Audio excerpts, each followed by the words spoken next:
ADD, missing out on learning study, requires a student's undivided attention. It is impossible to acquire a complex skill or absorb information about a subject in class unless one learns to concentrate without undue stress for long periods of time. Students with attention deficit disorder, ADD, are particularly deficient in this respect for reasons which are now known to be microbiological and not behavioral, as was once believed. Of course, being unable to concentrate and incapable of pleasing the teacher and oneself in the process quickly leads to despondence and low self-esteem. This will naturally induce behavioral problems. It is estimated that 3 to 5% of all children suffer from attention deficit disorder.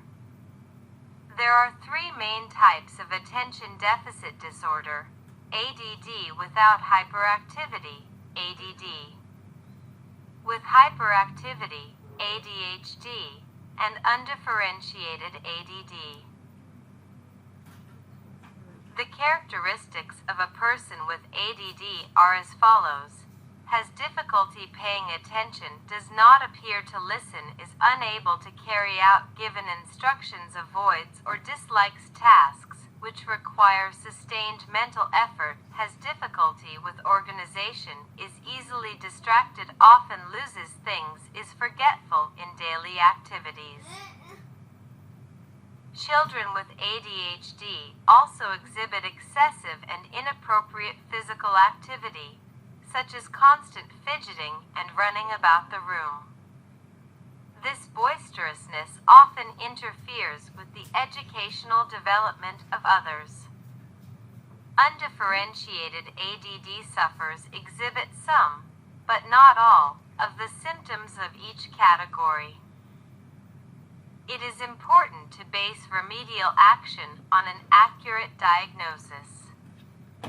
Since ADD is a physiological disorder caused by some structural or chemically based neurotransmitter problem in the nervous system, it responds especially well to certain psychostimulant drugs, such as Ritalin. In use since 1953, the drug enhances the ability to structure and complete a thought without being overwhelmed by non-related and distracting thought processes. Psychostimulants are the most widely used medications for persons with ADD and ADHD. Recent findings have validated the use of stimulant medications, which work in about 70 to 80% of ADHD children and adults.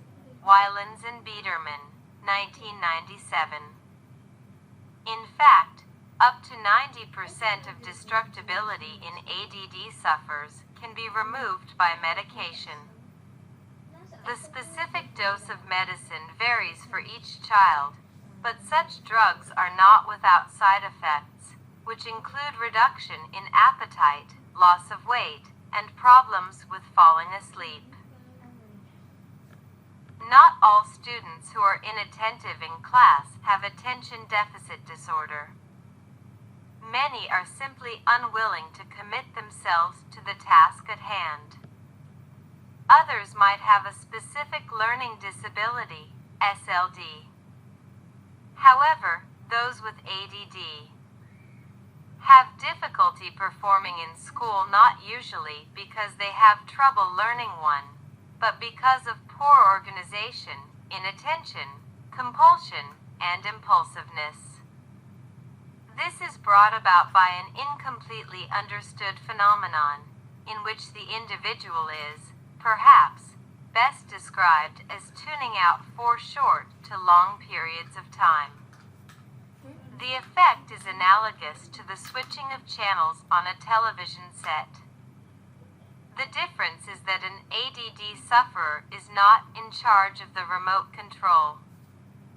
The child with ADD is unavailable to learn, something else has involuntarily captured his or her whole attention. It is commonly thought that ADD only affects children and that they grow out of the condition once they reach adolescence. It is now known that this is often not the case.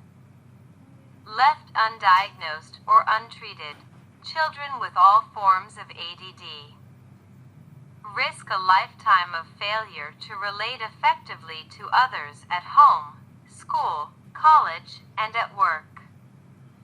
This brings significant emotional disturbances into play and is very likely to negatively affect self-esteem.